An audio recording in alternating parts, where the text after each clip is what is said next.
Me llaman retirado. Mi mujer me llamaba pasivo. Su jefe construyó su imperio en mis tierras, sobre mis fórmulas, con la bendición de ella.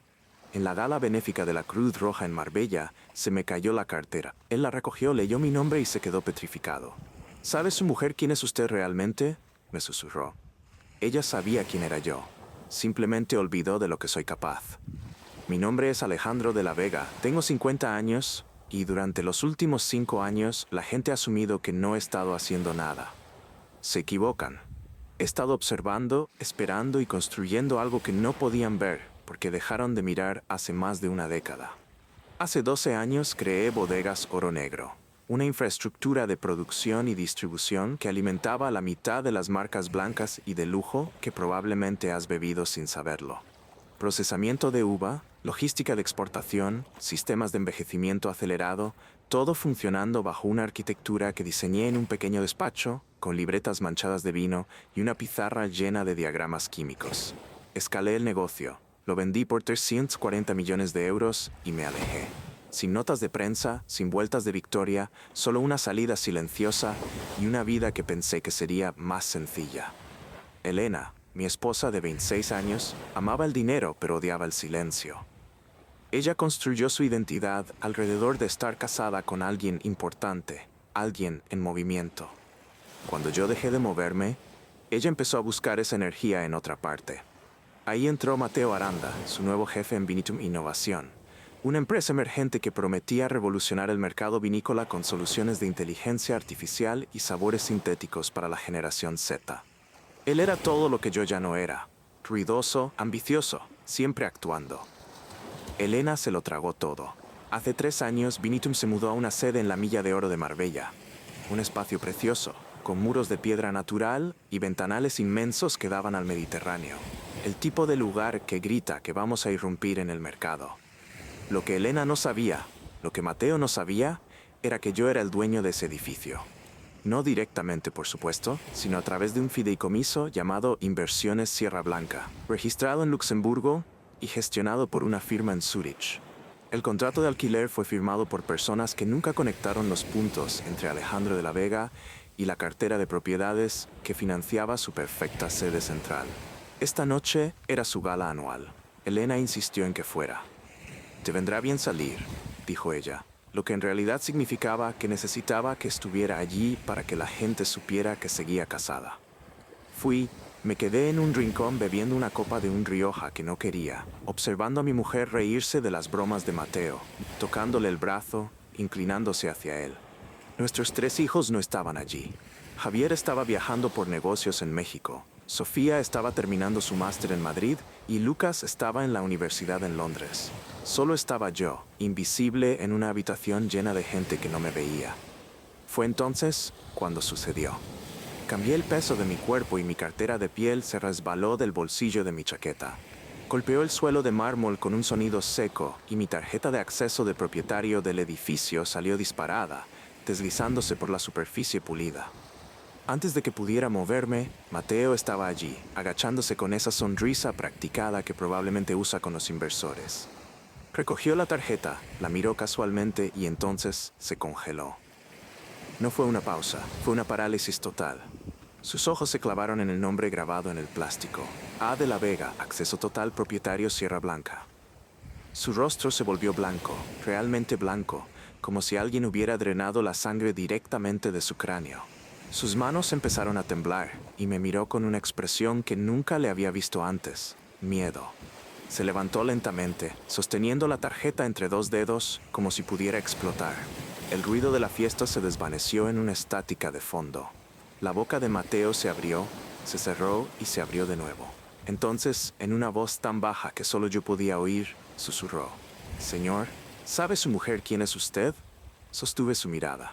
No sonreí, no fruncí el ceño, simplemente dejé que el silencio se estirara hasta que se volvió insoportable. Entonces extendí la mano, tomé la tarjeta de su mano temblorosa y la guardé en mi cartera. «Ella sabe exactamente quién soy», dije en voz baja. «La pregunta es, ¿lo sabe usted?». Mateo retrocedió como si lo hubiera empujado. Sus ojos recorrieron la habitación buscando una salida, buscando a Elena, buscando algo que tuviera sentido, pero ya nada lo tenía, porque en ese momento se dio cuenta de que había estado jugando una partida en un tablero que me pertenecía a mí. Elena apareció a su lado con una copa de champán en la mano, ajena a todo. ¿Está todo bien?, preguntó animadamente. La voz de Mateo salió estrangulada. Bien, solo necesito hacer una llamada. Prácticamente corrió hacia la terraza con el teléfono ya en la mano. Elena se giró hacia mí, confundida. ¿A qué ha venido eso? Tomé un sorbo de vino. Creo que Mateo acaba de recordar algo importante. Ella entrecerró los ojos pero no insistió. La música subió de volumen, alguien brindó y la fiesta continuó. Pero algo había cambiado. Los cimientos se habían movido y yo no había dicho ni una palabra. Elena estuvo callada en el coche de camino a nuestra casa en Guadalmina. No era el silencio cómodo que solíamos compartir hace 20 años, sino el tipo de silencio que se asienta entre dos personas que han dejado de hablar de verdad. Ella revisaba su teléfono, dando me gusta a las fotos de la gala, mientras yo conducía por las calles mojadas de Marbella. Mateo parecía raro esta noche, dijo finalmente sin levantar la vista. Mantuve los ojos en la carretera. ¿Ah, sí? Sí, como si algo lo hubiera asustado. Ella me miró de reojo. No le dijiste nada, ¿verdad? Apenas hablamos. Perdón, Alejandro, su tono se afiló. ¿Qué pasó cuando recogió tu cartera? Me la devolvió, eso es todo. Se quedó callada de nuevo, pero pude sentir que me estudiaba. Después de 26 años de matrimonio, aprendes a leer los silencios. Este tenía sospecha. Entramos en nuestro camino de entrada. La casa estaba oscura, vacía, sin los niños. Javier en México cerrando un trato, Sofía enterrada en exámenes finales, Lucas en Londres. Solo nosotros dos haciendo ruido en una mansión de 700 metros cuadrados que solía sentirse llena. Elena subió directamente a su habitación sin decir buenas noches. Me serví un brandy y abrí mi ordenador en el despacho. 3 correos ya me estaban esperando, todos marcados como urgentes, todos de firmas legales que nunca había escuchado. Mateo trabajó rápido. El primero era una solicitud de documentación sobre la estructura de propiedad de Sierra Blanca. El segundo pedía aclaraciones sobre los términos del contrato de arrendamiento. El tercero, del asesor legal de Vinitum, preguntaba educadamente sobre los protocolos de acceso al edificio y la emisión de tarjetas de seguridad. Sonreí. Estaban revolviéndose, tratando de averiguar si lo que Mateo vio era real, tratando de encontrar un ángulo, una salida, un vacío legal. No encontrarían ninguno. Había pasado 5 años asegurándome de eso. Abrí una carpeta separada en mi escritorio. Dentro había archivos que había estado recopilando durante 8 meses. Repositorios de código, registros de commit, diagramas de procesos químicos. Todos mostraban cómo la plataforma revolucionaria de Vinitum fue construida sobre la base de oro negro. Elena tenía acceso a todo cuando estábamos en el negocio, cuando yo confiaba en ella. Ella descargó documentación, guardó esquemas, guardó copias de especificaciones técnicas. Dijo que quería entender lo que yo había construido. Lo entendió lo suficientemente bien como para entregárselo a Mateo. Encontré la cadena de correos electrónicos de hace 3 años. Elena a Mateo. Archivos adjuntos. Los marcos de trabajo de fermentación que mi marido desarrolló podrían ser útiles como referencia. La respuesta de Mateo. Esto es oro. ¿Podemos programar una llamada? No habían robado el código directamente. Eran demasiado listos para eso. Lo habían sometido a ingeniería inversa, le habían cambiado el nombre, lo habían envuelto en una interfaz más bonita y lo habían llamado innovación. Pero los huesos eran míos, la arquitectura, los patrones lógicos, la estructura de la base de datos, todo mío. Cerré el portátil y caminé hacia la ventana. La lluvia golpeaba en cristal. En algún lugar de la ciudad, Mateo probablemente seguía despierto, haciendo llamadas, tratando de contener lo que acababa de descubrir. No podía contenerlo. Los cimientos sobre los que construyó su empresa no eran suyos, eran míos, y estaba a punto de demostrarlo. Arriba escuché el teléfono de Elena vibrar 1, 2, 3 veces. Luego sus pasos rápidos y afilados por el suelo del dormitorio. Las llamadas estaban empezando. Me desperté a las 5:30, como siempre. El lado de la cama de Elena estaba vacío, las sábanas frías. La encontré en la cocina, ya vestida, con el teléfono pegado a la oreja. Cortó la llamada en cuanto me vio. Mateo quiere una reunión, dijo ella. Nada de buenos días, nada de charla trivial. Dice que es urgente. Serví el café, me tomé mi tiempo añadiendo la crema. ¿Sobre qué? No ha querido decirlo, solo que te involucra a ti. Sus ojos buscaban mi cara. Alejandro, ¿qué está pasando? Deberías preguntarle a Mateo. Te lo estoy preguntando a ti. Encontré su mirada sobre el borde de mi taza. Cuando le diste a Mateo mi documentación de oro negro hace 3 años, ¿pensaste que no me enteraría? El color desapareció de su rostro. No sé de qué estás hablando. Sí lo sabes. Dejé la taza en la encimera. Los marcos de fermentación, la arquitectura de la base de datos, las especificaciones de la API, se las enviaste por correo en marzo de 2022. Asunto. Podría ser útil como referencia. Ella dio un paso atrás. Solo intentaba ayudar. Él estaba teniendo problemas con la arquitectura de la plataforma y pensé, ¿pensaste que le entregarías 12 años de mi trabajo y lo llamarías ayuda? Mi voz se mantuvo nivelada, tranquila.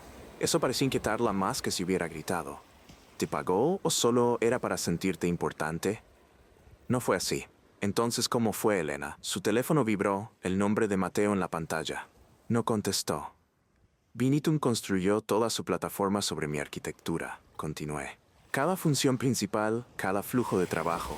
No robaron el código directamente, son demasiado listos para eso, pero copiaron los cimientos, les cambiaron el nombre y lo llamaron innovación. Eres un paranoico. Tengo los registros, los repositorios, tu cadena de correos con Mateo. Saqué mi teléfono y le mostré la pantalla. Sus propias palabras le devolvieron la mirada. Esto es oro. Se puso pálida. Mateo dijo que era solo inspiración, que lo usaríamos como punto de referencia. Un punto de referencia del que nunca me hablaste.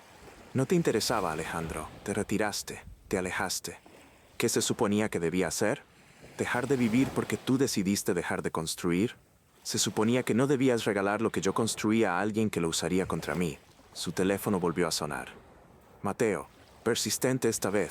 Ella respondió caminando hacia la otra habitación. Escuché su voz subir de tono, defensiva al principio, luego asustada.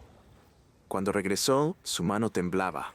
Lo han demandado, susurró. Una firma de propiedad intelectual de Madrid presentó papel esta mañana. Reclaman infracción de patentes, arquitectura robada, incumplimiento de acuerdos de licencia. Mateo cree tú estás detrás de esto. Tiene razón. Enjuagué mi taza y la dejé en el fregadero. La firma representa Inversiones Sierra Blanca, que como Mateo ahora sabe, soy yo.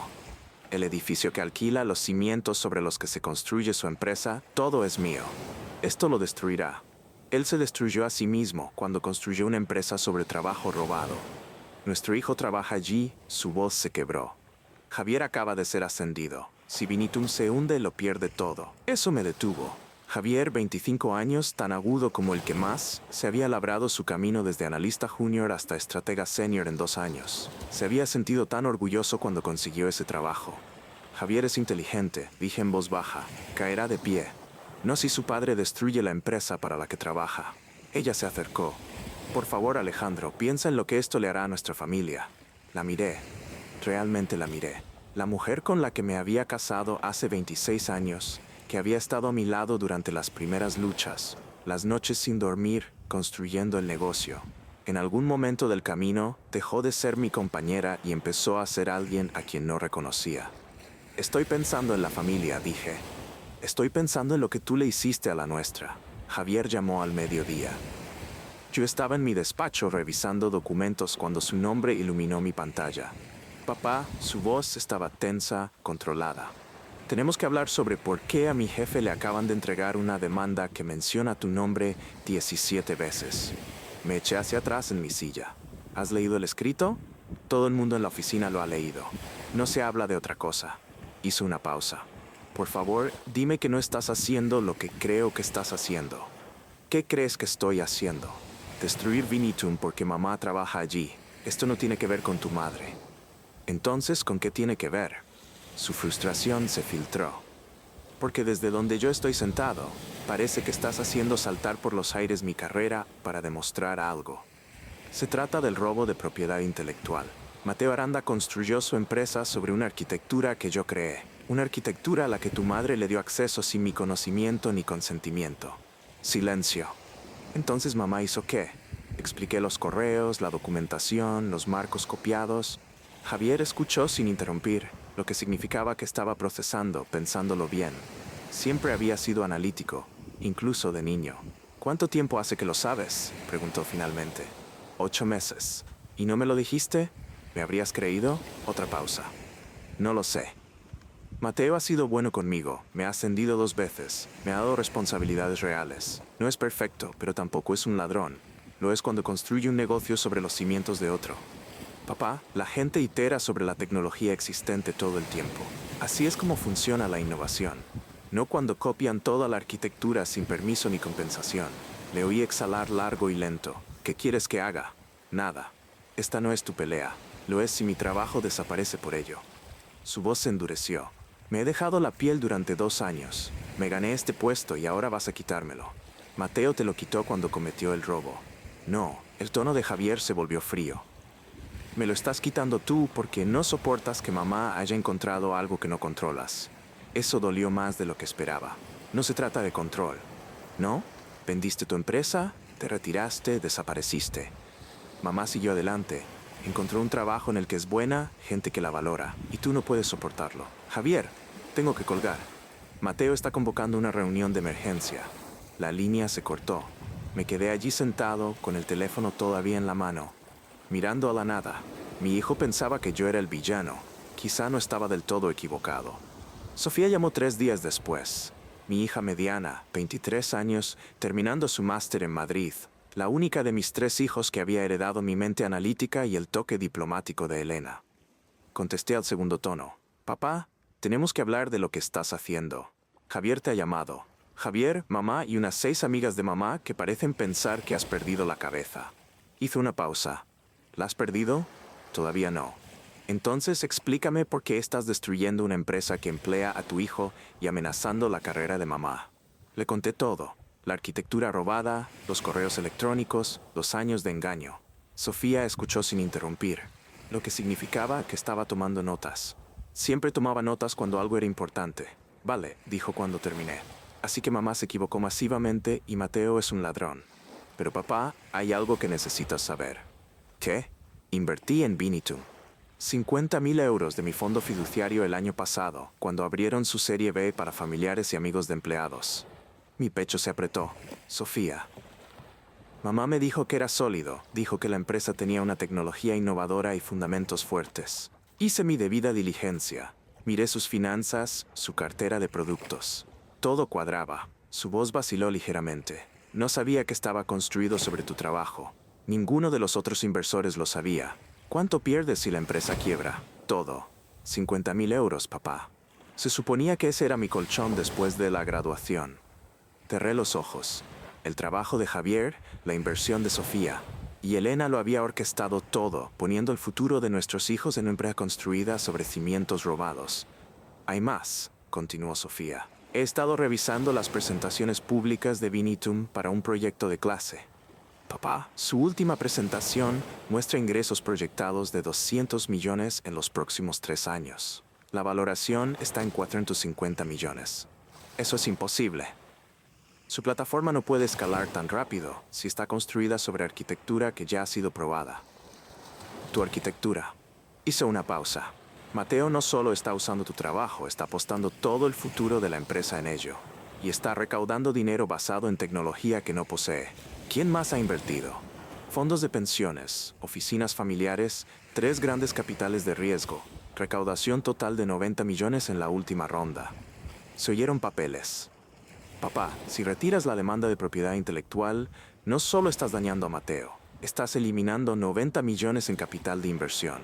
La gente lo perderá todo. Gente que invirtió en un fraude, gente que no sabía que era un fraude. Su voz se endureció, incluida tu hija. Me levanté y caminé hacia la ventana. La lluvia caía de nuevo, volviendo Marbella gris y fría. ¿Qué quieres que haga? ¿Dejar que sigan usando mi trabajo? No, haz que paguen por ello. Negocia un acuerdo de licencia, toma un porcentaje de los ingresos, entra en el consejo de administración. Pero no lo destruyas todo y nos lleves con ello. Dudó. Javier se va a casar, papá. Eso me detuvo. ¿Qué? Le pidió matrimonio a su novia hace 2 semanas. Sara, la directora de marketing de Binitum. Se conocieron en el trabajo. La boda es el próximo verano. La voz de Sofía se suavizó. Si destruyes la empresa, destruyes su carrera y la de su prometida. Serás la razón por la que su boda se desmorone. No me dijo que estaba prometido, porque sabía que reaccionarías exactamente así. Cerrado, tomando decisiones sin considerar cómo afectan a nadie más. Eso no es justo. ¿No lo es? Llevas planeando esto 8 meses y ni una sola vez hablaste con nosotros. Nunca preguntaste cómo podría impactar en nuestras vidas. Simplemente decidiste lo que era correcto y empezaste a ejecutar. Hizo una pausa. Mamá hizo lo mismo cuando le dio a Mateo esos archivos. Os parecéis más de lo que crees. Eso dolió más que cualquier otra cosa que pudiera haber dicho. Tengo que pensar en esto, dije. Piensa rápido. Lucas me ha llamado esta mañana. Vuela a casa mañana desde Londres. ¿Por qué? Porque su familia está implosionando y quiere arreglarlo. La voz de Sofía se quebró ligeramente. Volamos todos a casa, papá. Los 3. Y vamos a sentarnos y a solucionar esto como adultos. Con o sin ti. Colgó. Me quedé allí sosteniendo el teléfono, viendo la lluvia resbalar por el cristal. Mi hijo menor acortando su semestre para venir a casa. Mi hija sacrificando tiempo de estudio durante los finales. Mi hijo mayor atrapado entre su padre y su carrera. Pensé que estaba protegiendo lo que era mío. En cambio, estaba destrozando lo que más importaba. Mateo solicitó una reunión a través de su abogada en terreno neutral. Una sala de conferencias en un prestigioso bufete del centro de Marbella. Elena insistió en venir y no me opuse. Llegamos por separado. Mateo ya estaba allí, con el aspecto de alguien que no ha dormido en días. Su abogada, una mujer implacable llamada Patricia Velasco, estaba sentada a su lado con una pila de carpetas que probablemente costaron una fortuna en honorarios. Elena tomó asiento frente a Mateo. Yo me senté en la cabecera de la mesa. Gracias por venir, comenzó Patricia. Mi cliente desea que hable Mateo, interrumpí. Él puede hablar por sí mismo. Mateo se enderezó ligeramente. Alejandro, quiero disculparme. Cuando Elena me envió esos archivos, no me di cuenta de lo que estaba mirando. Pensé que eran materiales de referencia general. Sabías exactamente lo que eran, respondí. Sabía que era documentación técnica, pero no sabía que era arquitectura patentada sujeta a acuerdos de licencia. Respondiste, esto es oro en tu correo electrónico. Eso no suena como alguien que mira materiales de referencia. Mateo se estremeció. Fue una mala elección de palabras. Quise decir que nos ayudaría a evitar errores comunes. Copiando mi metodología exacta, añadí. Patricia intervino rápidamente. Señor de la Vega, mi cliente está preparado para ofrecer una compensación sustancial. Un acuerdo de licencia con pagos retroactivos, acciones en Binitum y un asiento en el Consejo de Administración. ¿Qué tan sustancial?, pregunté. Ella deslizó un papel por la mesa. Miré la cifra. 15 millones de euros más un 3% de participación. Eso es lo que creéis que vale mi trabajo, dije. 15 millones y calderilla. Es un punto de partida, dijo Patricia con suavidad. Estamos abiertos a negociar. Aquí está mi contraoferta. Me incliné hacia adelante. Cerráis Binitum, devolvéis todo el capital a los inversores con intereses, y Mateo admite públicamente el robo de propiedad intelectual. Mateo se puso pálido. Eso destruiría mi reputación. Te la destruiste tú solo. Alejandro, por favor. La voz de Elena cortó el aire. Piensa en Javier. Piensa en la inversión de Sofía. Estoy pensando en ellos, dije. Estoy pensando lo que les enseña si su padre permite que alguien robe el trabajo de su vida sin consecuencias. ¿Y qué hay de lo que les enseña si su padre destruye sus futuros por venganza?, replicó ella. Mateo habló de nuevo, con la voz temblorosa. ¿Y si renuncio? Dimito como director ejecutivo, renuncio a mis acciones y declaro públicamente que la empresa se construyó sobre tecnología licenciada. ¿Licenciada de quién? De ti. Reestructuramos la empresa contigo como propietario mayoritario. Tú obtienes el control, yo me quedo sin nada. Me miró a los ojos. Pero la empresa sobrevive. Los empleados mantienen sus trabajos y tu hijo mantiene su carrera. Era una oferta mejor de lo que esperaba. Inteligente incluso. Mateo lo perdería todo, pero Binitum continuaría bajo mi control. Hay una condición más, dije. Dila. Elena dimite inmediatamente. Sin indemnización, sin acciones, sin vínculos con la empresa. La cabeza de Elena se giró bruscamente hacia mí. ¿Qué? Tú lo permitiste, dije mirándola. Le diste la munición para construir un fraude. Pusiste el dinero y el futuro de nuestros hijos en ello sin decirme nada. ¿Ella se va o la empresa muere? Tú eliges, Mateo. Mateo miró a Elena y luego volvió a mirarme a mí. Su rostro se endureció. No puedo aceptar eso, dijo en voz baja. Entonces hemos terminado aquí. Patricia intentó intervenir, pero yo ya estaba de pie. Elena me agarró del brazo. Alejandro, no puedes hacer esto. Mírame, respondí. Salí de la sala. Detrás de mí escuché la voz de Mateo, baja y derrotada, diciendo que redactaría la carta de dimisión. La respuesta de Elena fue aguda y airada, pero no me quedé a escucharla. Había ganado, pero de alguna manera no se sentía como una victoria. Todos llegaron a casa a la noche siguiente. Javier desde México, Sofía desde Madrid y Lucas desde Londres. Escuché su llegada mientras estaba en mi despacho. Sus voces en el vestíbulo no eran voces de una reunión familiar cálida, sino voces de una sesión de estrategia. Lucas me encontró primero. Mi hijo menor, con los ojos de Elena y mi racha de terquedad. No llamó a la puerta, simplemente entró y la cerró detrás de él. Papá. Lucas, me levanté para abrazarlo, pero él levantó una mano. No estoy aquí para un abrazo. Estoy aquí porque mi padre está destruyendo nuestra familia y alguien tiene que decirte que te estás comportando como un idiota. Eso es directo. Sí, bueno, aprendí del mejor. Se dejó caer en la silla frente a mi escritorio. Sofía me ha puesto al día de todo. La arquitectura robada, los correos de mamá, el fraude de Mateo. Todo. Entonces, ¿entiendes por qué estoy haciendo esto? Entiendo por qué estás enfadado. No entiendo por qué estás usando una masa contra todos los que te rodean. Se inclinó hacia adelante. Javier está prometido, papá, con Sara. Ella trabaja en el departamento de marketing de Vinitum. Se conocieron hace 2 años. Se enamoraron en la fiesta de Navidad de la empresa. Si destruyes Vinitum, no solo matas la carrera de Javier, matas su relación.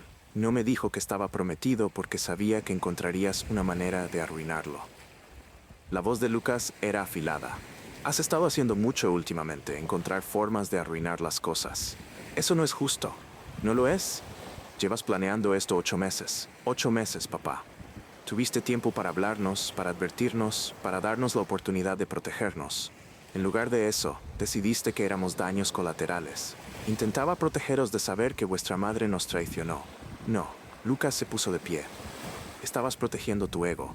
Mamá se equivocó, sí, pero en lugar de manejarlo como un adulto, hablar con ella, ir a terapia o buscar una solución, te volviste nuclear. Y ahora todos estamos pagando por ello. La puerta se abrió y Javier y Sofía entraron, formando un frente unido. Javier llevaba una carpeta gruesa llena de papeles y Sofía su ordenador.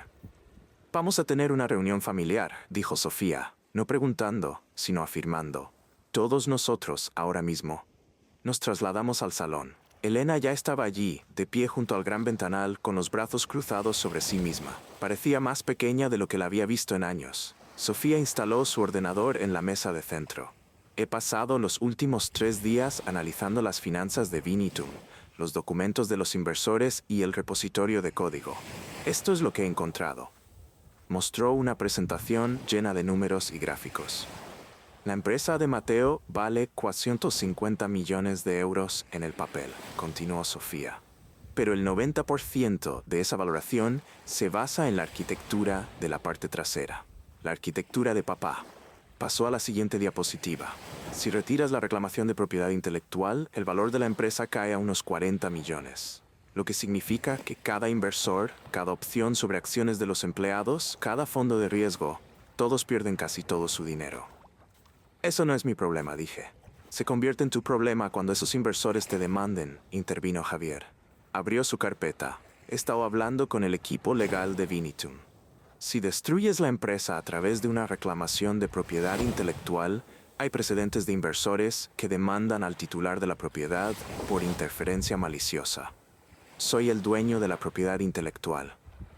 Pero esperaste 8 meses para hacerla valer, tiempo durante el cual la empresa recaudó 90 millones de inversores que no tenían idea de que la tecnología estaba en disputa. La voz de Javier era tranquila y profesional.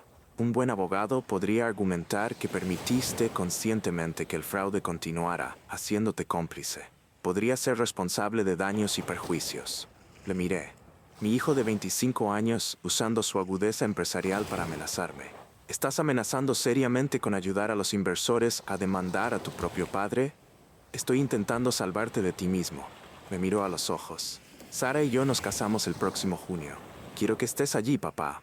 Pero si destruyes la empresa donde nos conocimos, donde construimos nuestras carreras y donde planeamos nuestro futuro, no sé si podré tenerte en la boda. Eso golpeó como un puñetazo en el pecho.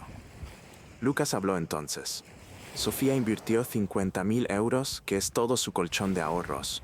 La carrera de Javier está en juego. Yo estoy en la universidad y mi apellido se está convirtiendo en un chiste en los círculos tecnológicos. ¿Sabes lo que es que tus compañeros pregunten si tu padre es el tipo que intenta destruir una startup innovadora? No es innovadora si se construye sobre un robo, repliqué. Entonces haz que paguen por ello. La voz de Sofía subió de tono. Licencia la tecnología, toma un porcentaje, obtén asientos en el consejo, lo que sea. Pero no lo quemes todo y nos lleves contigo. Elena finalmente habló, con la voz apenas por encima de un susurro. Me equivoqué, Alejandro. Lo sé ahora. Le di a Mateo esos archivos pensando que le estaba ayudando sin darme cuenta de que te estaba robando a ti. Fue estúpido y egoísta y lo siento. El perdón no arregla nada. No, pero quizá esto sí. Sacó sus propios papeles. Renuncio a mis acciones en Vinitum, a todas. Te las transfiero a ti. Y presento mi dimisión inmediata. Mateo ya aceptó mi carta esta mañana. Me quedé mirándola. ¿Cuándo hiciste esto? Esta mañana, después de que Mateo me contara vuestra reunión. Dejó los papeles sobre la mesa. No espero que me perdones, pero no dejaré que mi error destruya el futuro de nuestros hijos. La habitación quedó en silencio. 3 hijos observando a sus padres, esperando ver qué pasaría después. Sofía cerró su ordenador. Papá, Mateo ofreció darte toda la empresa. Tómala. Dirígela tú mismo. Ponle tu nombre. Demuestra al mundo que tú construiste los cimientos. Pero no la destruyas a ella ni a todos los que dependen de ella, incluida a tu hija, que invirtió sus ahorros de toda la vida, añadió Javier. Y tu hijo que se va a casar, terminó Lucas. Lo habían coordinado todo. Habían ensayado sus argumentos, dividido sus roles. Eran buenos en esto. Les había enseñado bien, quizá demasiado bien. No dormí esa noche. Me senté en mi despacho hasta las 3 de la mañana revisando todo. Los documentos, el código, los correos electrónicos, los rostros de mis hijos pidiéndome que los eligiera a ellos por encima de la justicia. Al amanecer llamé a mi abogado. Prepara los papeles, dije. Acepto la oferta de Mateo. Transferencia total de la propiedad. Sí, pero añade una condición. Las acciones de Elena se transfieren a Sofía, todas ellas. Eso no es lo que Mateo propuso, es lo que propongo yo. Elena renuncia a su parte, Sofía la recupera con intereses. Y quiero una declaración pública de Mateo reconociendo el robo. ¿Aceptará? No tiene otra opción. Los papeles estaban listos al mediodía del día siguiente. Llamé a mi abogado y le pedí que organizara el encuentro en la oficina principal de Inversiones Sierra Blanca, no en terreno neutral ni en las oficinas de Mateo. Quería que viniera a mi territorio, que viera el nombre de la empresa que era dueña del suelo que pisaba. Mateo llegó acompañado de Patricia Velasco. Elena también vino, aunque yo no se lo había pedido. Nos sentamos en la sala de juntas que daba a la avenida principal de Marbella, con el sol de la tarde filtrándose por los cristales. Todo está aquí, dijo Patricia Velasco mientras extendía los documentos sobre la mesa de caoba. Transferencia de propiedad, la nueva distribución de acciones para Sofía, la renuncia de Elena y la declaración pública. Mateo firma, usted firma, y Vinitum Innovación pasa a ser de su propiedad legal y efectiva. Mateo miró a Elena con una mezcla de culpa y derrota, luego se volvió hacia mí. «¿Realmente vas a dejar que ella se quede sin nada?», dijo en voz baja. «Es lo correcto», respondió Elena antes de que yo pudiera hablar. «Tu mujer renuncia a su parte y esas acciones pasan a Sofía», le dije a Mateo. «Su inversión se le devolverá multiplicada por 10 cuando la empresa alcance sus objetivos bajo mi dirección. Considéralo una restitución». Mateo asintió lentamente. «Me parece justo». ¿Algo más? Deslicé un último documento por la mesa. Esta es tu carta de despido fulminante. Mateo se quedó lívido. Dijiste que si firmaba podría quedarme como consultor externo para ayudar en la transición. Mentí. Mantuve mi voz nivelada, sin rastro de emoción. Construiste una empresa sobre trabajo robado, mentiste a los inversores y manipulaste a mi mujer para que fuera tu cómplice. No te vas a ir con un contrato de consultoría ni con un paracaídas de oro. Te vas sin nada, excepto tu nombre en una confesión pública de fraude intelectual. Patricia intentó objetar, pero Mateo levantó la mano. «Está bien», dijo él con un rastro de respeto amargo en los ojos. «Me lo merezco». Firmó cada página, cada cláusula y cada admisión de culpa. Cuando terminó, se levantó y me tendió la mano. No se la acepté. «Mi hijo trabaja para ti», dije. «Javier de la Vega. Asegúrate de que se le trate bien durante los días que queden de tu gestión antes del cambio oficial». Tu hijo, Mateo, registró la sorpresa en su cara, luego la comprensión. No lo sabía. Él nunca lo mencionó. No tendría por qué hacerlo. Se ganó su puesto por méritos propios. Es uno de los mejores estrategas que tenemos, admitió Mateo. Se detuvo en la puerta antes de salir. Por lo que valga, Alejandro, realmente pensé que Oro Negro era tecnología abandonada. Eso no excusa lo que hice, pero no planeé robarte desde el principio. Sí lo hiciste, simplemente no pensaste que me daría cuenta. Se fue sin decir nada más. Elena se levantó entonces. ¿Qué pasa ahora?, preguntó. Ahora te mudas. Mi abogado redactará los papeles de la separación de bienes y el divorcio. Alejandro, son 26 años, dijo ella con los ojos húmedos. Tuvimos 26 años buenos hasta que elegiste tu ascenso social y tu ambición por encima de nuestro matrimonio. Podría perdonar muchas cosas, pero no que pusieras en peligro el futuro de nuestros hijos para alimentar el ego de un impostor. Ella asintió, aceptando la realidad. Los niños lo entenderán eventualmente. Suavicé un poco mi tono. No voy a alejarlos de ti, Elena, pero no puedo vivir con alguien que valoró el éxito de un extraño por encima de la lealtad a su familia. Ella se fue en silencio, sin discusiones ni lágrimas dramáticas. Patricia recogió sus carpetas y me miró antes de salir. Tendrá que hablar con los empleados mañana, anunciar la transición. Quiero que Javier esté en la sala cuando lo haga, respondí. Entendido. Patricia hizo una pausa. Ha sido la decisión correcta, señor de la Vega. Entonces, ¿por qué siento que he perdido?, pregunté. Ella sonrió con tristeza. Porque es usted padre antes que hombre de negocios. Eso no es una debilidad. 3 meses después, Vinitum funcionaba con más fluidez de lo que nunca lo hizo bajo el mando de Mateo. Había reestructurado las operaciones, traído a una nueva dirección y comenzado a orientar la empresa hacia la innovación legítima, en lugar de la brillantez prestada. Javier se quedó en la empresa, recibió un ascenso y poco a poco volvió a hablarme. La inversión de Sofía ya había duplicado su valor. Lucas volvió a casa para pasar unos días de vacaciones. Elena se mudó a un piso en el centro de Marbella. Habíamos firmado el divorcio 2 semanas después de la transferencia de la propiedad. Estaba en mi despacho de Vinitum cuando mi secretaria me llamó por el intercomunicador. Señor de la Vega, hay una señora aquí que quiere verle. Dice que es un asunto personal. ¿Quién es? Su nombre es Catalina Bracho. No conocía a ninguna Catalina Bracho. Hágala pasar. La mujer que entró por la puerta tenía unos 50 años. Iba bien vestida y se movía con la confianza de alguien que ha luchado muchas batallas. Tenía el pelo oscuro veteado de gris y unos ojos que me resultaban familiares de una manera que no lograba ubicar. Señor de la Vega, gracias por recibirme sin cita previa.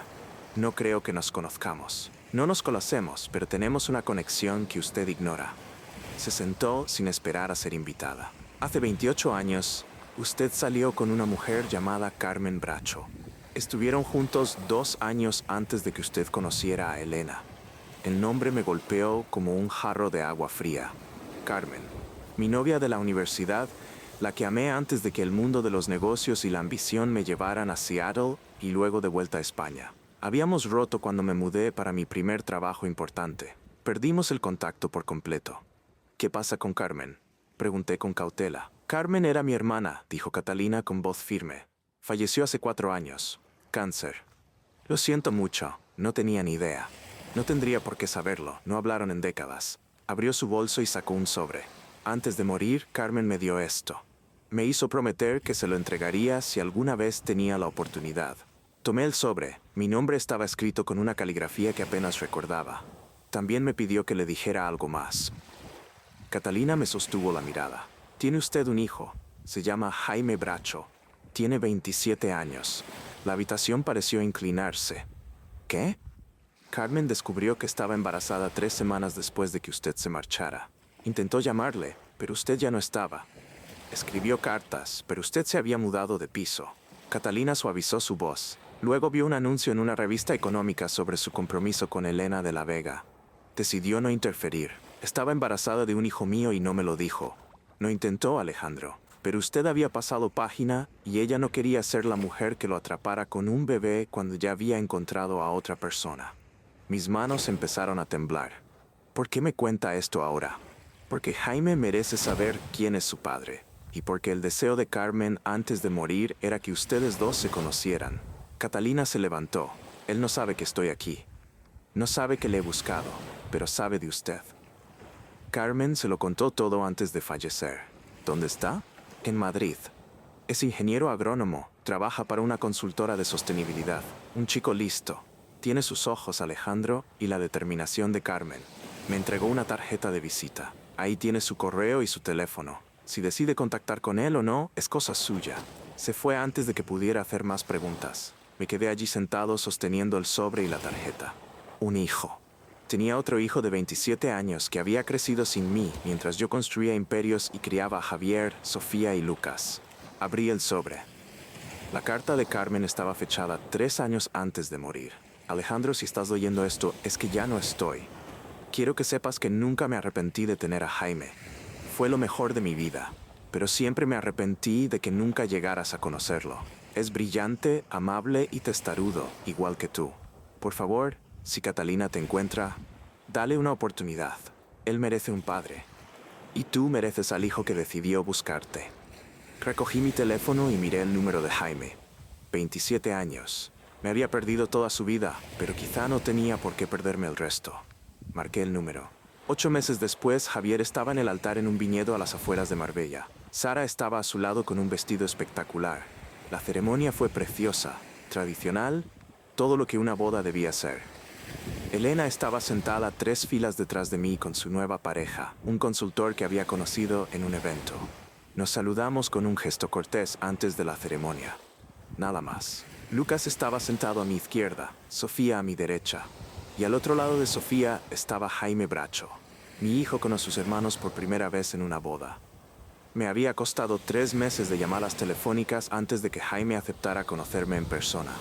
Fue un café en Madrid, tenso y torpe al principio. Se parecía a Carmen, pero tenía mi mandíbula y mis manos. Hablamos durante 4 horas sobre su infancia, su madre y las preguntas que siempre había tenido sobre su origen. Le conté sobre mis negocios, sobre construir algo de la nada y sobre cómo me habría gustado saberlo, cómo habría estado allí si hubiera podido. Ella me hizo prometer que no te contactaría, me dijo aquel día. Mamá decía que tenías tu propia familia, tu propia vida, que no quería complicarla. Debería habérmelo dicho de todos modos, quizá, pero hizo lo que creyó que era correcto. Me miró a los ojos en aquella cafetería. No busco un padre, Alejandro. Tengo 27 años, me crié solo. Pero estoy dispuesto a conocer al hombre que me dio la mitad de mi ADN. Eso fue hace 8 meses. Desde entonces, hablábamos todas las semanas. Conoció a Sofía primero, luego a Lucas. Javier había sido más difícil de convencer, todavía procesando el divorcio y el caos en la empresa, pero finalmente aceptó conocer a su hermano mayor. Ahora estaban todos aquí, una familia reensamblada a partir de piezas rotas. La mañana después de la boda de Javier, Marbella amaneció con esa luz dorada y densa que solo tiene la costa en otoño. Me encontré sentado en el porche de mi finca, mirando las hectáreas de viñedos que ahora volvían a estar bajo mi mando total. Por primera vez en mucho tiempo, no sentía la urgencia de pelear, sino el peso de lo que había quedado atrás.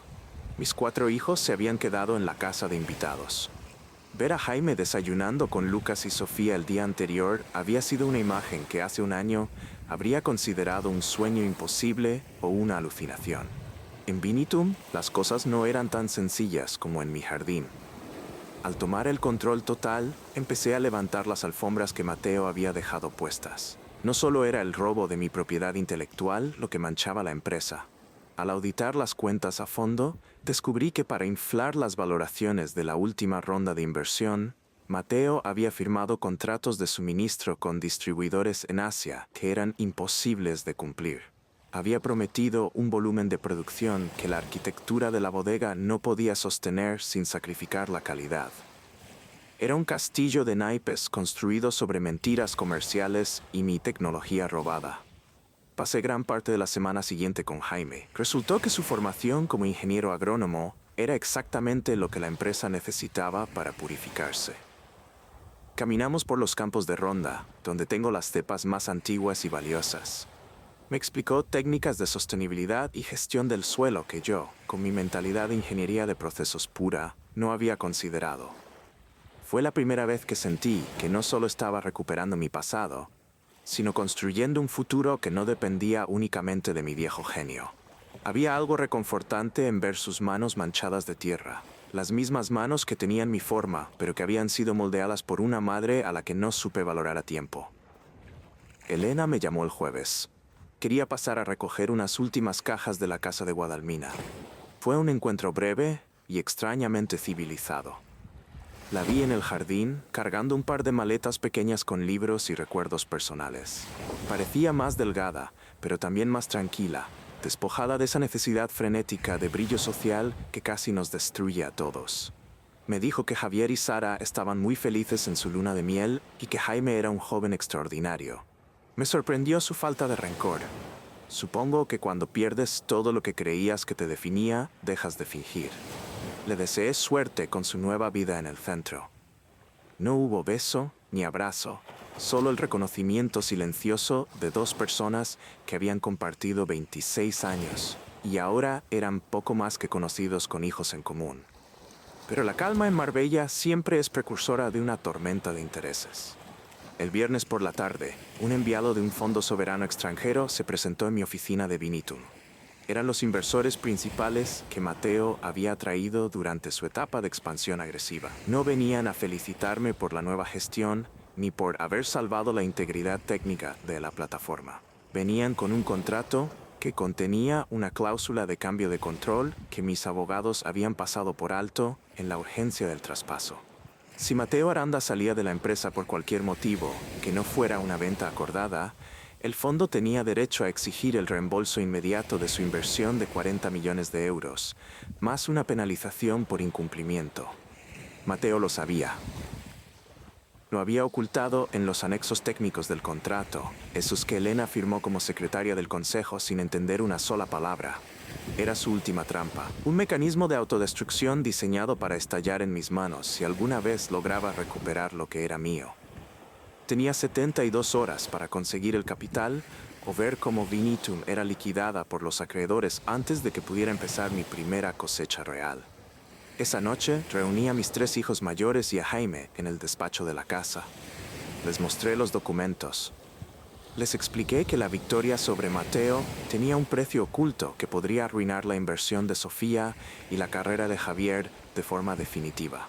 El silencio que siguió fue denso. Miré a Jaime, que técnicamente no tenía nada que perder en este negocio, y luego a los otros 3 que habían crecido bajo mi sombra protectora. Podemos vender activos de Sierra Blanca, sugirió Sofía, siempre buscando la solución lógica. Tardaríamos semanas en liquidar propiedades de ese calibre, respondí, y solo tenemos 3 días. Javier se frotó la cara, cansado. Si la empresa entra en liquidación, el nombre de los de La Vega estará manchado para siempre en el sector. Se dirá que recuperaste la empresa solo para hundirla por incompetencia. Fue entonces cuando Jaime habló. Mi madre me dejó una parte de sus ahorros y una propiedad en Galicia, dijo con timidez. No son 40 millones, ni de lejos, pero tengo contactos en el sector agrícola del norte que buscan expandirse hacia el sur. Quizá no necesitemos pagarles todo el dinero. Quizá necesitemos nuevos socios que entiendan de uvas y no de algoritmos. Le miré y vi en él esa chispa que yo tenía a los 20 años, antes de que el dinero se volviera más importante que la creación. Pero el tiempo corría en nuestra contra. El fondo soberano no quería uvas. Quería su dinero o el control total de la compañía para trocearla y venderla al mejor postor. Me quedaban 2 días para salvar el legado que acababa de recuperar, mientras Mateo Aranda, desde algún lugar de la ciudad, esperaba mi llamada de rendición. Pero él todavía no entendía que un hombre que ha estado dispuesto a perder a su familia para defender su honor, no tiene miedo de perder su dinero para salvar a sus hijos. Pasé la primera de las 72 horas en un silencio absoluto, observando a mis 4 hijos. El aire en mi despacho estaba cargado de una tensión que no era solo financiera, sino el peso de un apellido que estaba a punto de ser arrastrado por el barro. Miré a Jaime, el hijo que no sabía que tenía, y vi en su rostro una determinación que no venía del dinero, sino de una herencia que apenas estaba empezando a reclamar. Entonces supe lo que tenía que hacer. No iba a suplicar tiempo al fondo soberano, iba a hacer lo que mejor sabía hacer, reescribir las reglas del juego antes de que ellos pudieran mover su siguiente ficha.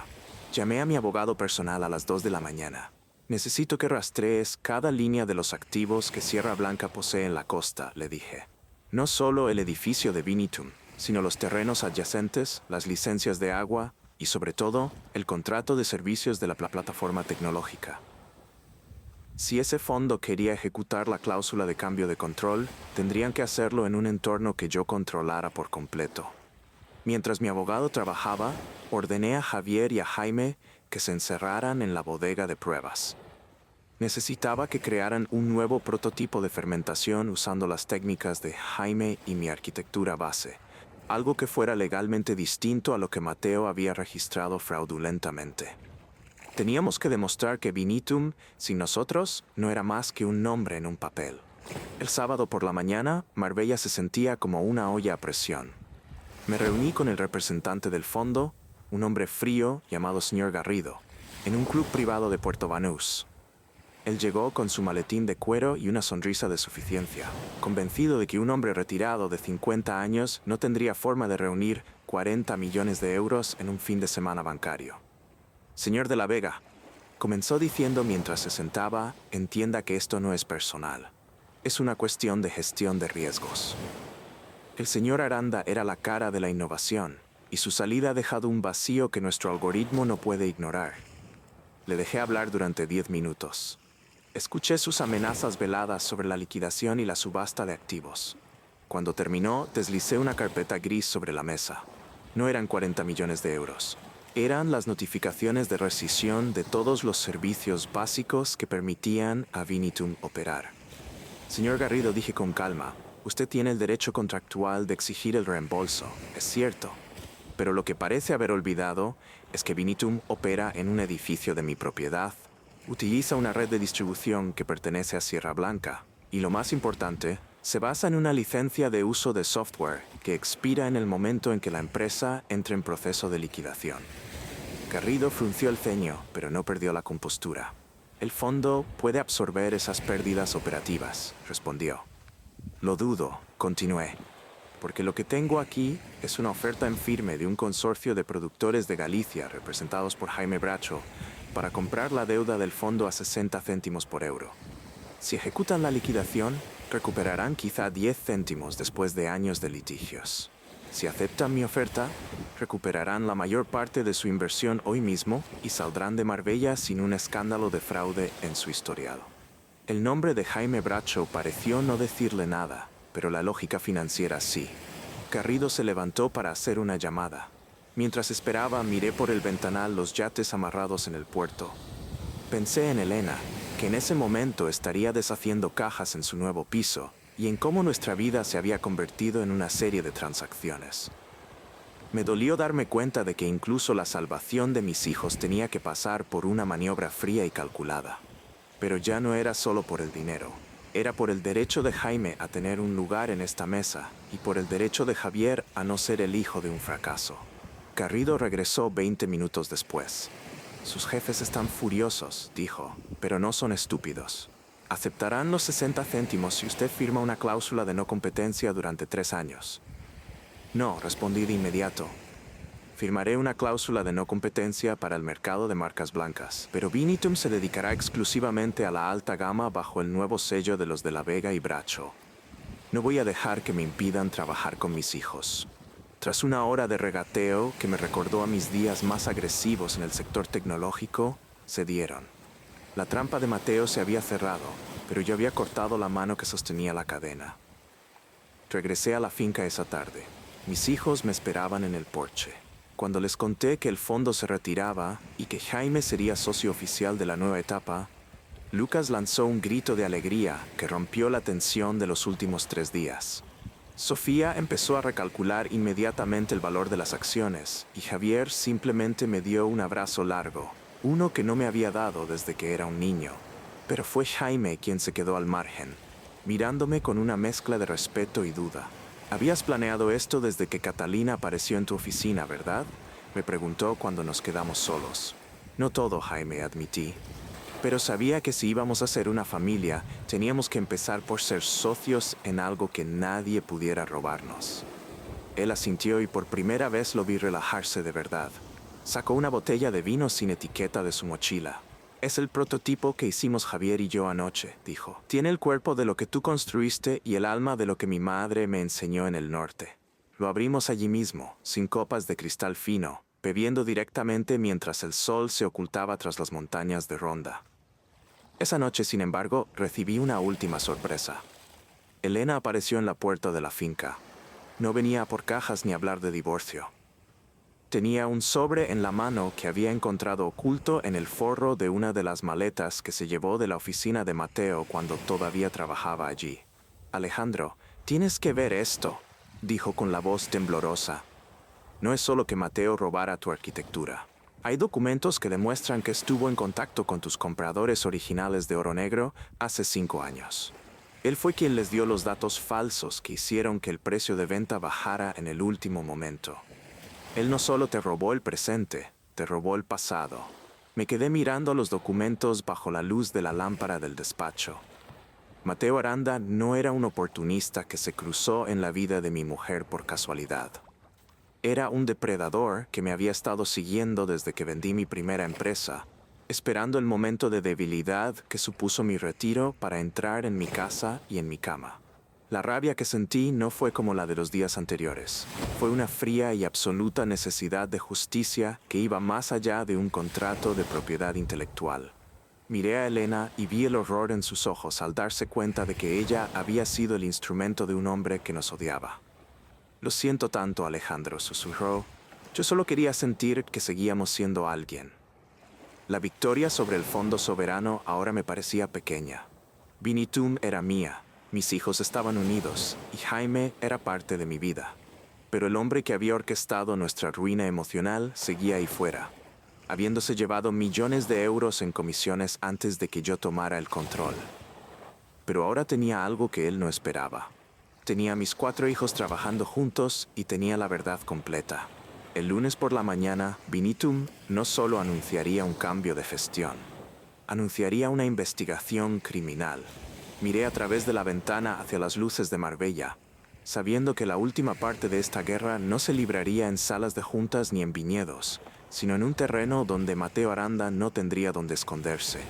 Porque cuando un hombre construye algo desde el suelo, sabe dónde están enterrados todos los secretos, y yo estaba a punto de empezar a cavar. El lunes por la mañana no hubo el habitual murmullo de café y saludos cordiales en las oficinas de Binitum. El aire estaba cargado de una crispación eléctrica, la clase de atmósfera que precede a una ejecución. Mientras los equipos legales de Inversiones Sierra Blanca tomaban posiciones en la sala de juntas, la policía judicial irrumpía en el despacho de Mateo Aranda con una orden de registro que abarcaba cada servidor y cada archivador de la empresa. Yo estaba allí, de pie en el centro de la planta, observando cómo el imperio de humo que Mateo había construido sobre mis costillas empezaba a desmoronarse bajo el peso de la ley. Mateo no se rindió sin pelear. Antes de que pudieran ponerle las esposas en el puerto de Algeciras, intentó un último movimiento desesperado. Me llamó desde un teléfono prepago, con la voz quebrada por una mezcla de rabia y pánico. Alejandro, si me hundes, me llevaré la reputación de tu mujer por delante, gritó a través de la línea. Tengo pruebas de que ella no solo me dio los archivos, sino que sabía que estábamos manipulando los informes para los inversores. Si yo caigo, Elena va a la cárcel conmigo. Sentí un frío glacial recorrerme la columna, pero no vacilé. Mis manos no temblaron al responderle. Lo sé, Mateo. Sé que intentaste corromperla. Pero lo que tú no sabes es que Elena entregó su confesión firmada ante el fiscal hace 2 horas, a cambio de inmunidad. Tú eres el único que se va a quedar solo en esa celda. El silencio que siguió en el teléfono fue la confirmación de su derrota absoluta. La detención de Mateo Aranda en la pasarela del ferry hacia Tánger fue televisada por los medios locales. El niño prodigio de Marbella, el visionario que iba a digitalizar el alma del vino español, era escoltado por la Guardia Civil mientras ocultaba su rostro con una chaqueta de diseño. No era solo el robo de mi arquitectura lo que le hundía. Era la conspiración sistemática. Las auditorías revelaron que Mateo había estado trabajando en las sombras durante 5 años, contactando con los compradores originales de mi primera empresa para sabotear la valoración y forzarme a un retiro prematuro. No fue un accidente que se cruzara con mi esposa. Fue una caza mayor planificada con una crueldad quirúrgica. Los meses siguientes fueron un asedio constante de abogados, acreedores y periodistas. Tuve que usar cada gramo de mi energía para evitar que el escándalo sepultara la carrera de Javier y la inversión de Sofía. Refundé la compañía bajo el nombre de Bodegas de la Vega y Bracho, uniendo por primera vez los apellidos de mis 4 hijos en una declaración de intenciones que Marbella no tardó en comprender. Jaime se mudó definitivamente de Galicia a nuestra finca de Ronda. Su presencia fue el ancla que nos mantuvo a todos unidos.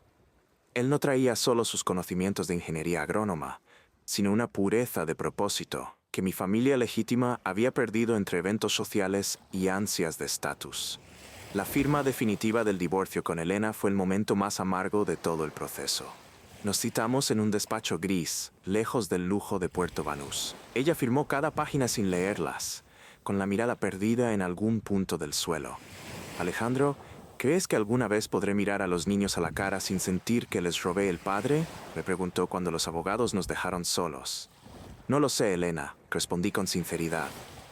Pero al menos ahora saben quiénes somos todos. No hay más secretos bajo los que esconderse. Ella se marchó con su maleta pequeña, dejando atrás 26 años de una vida que resultó ser una arquitectura defectuosa.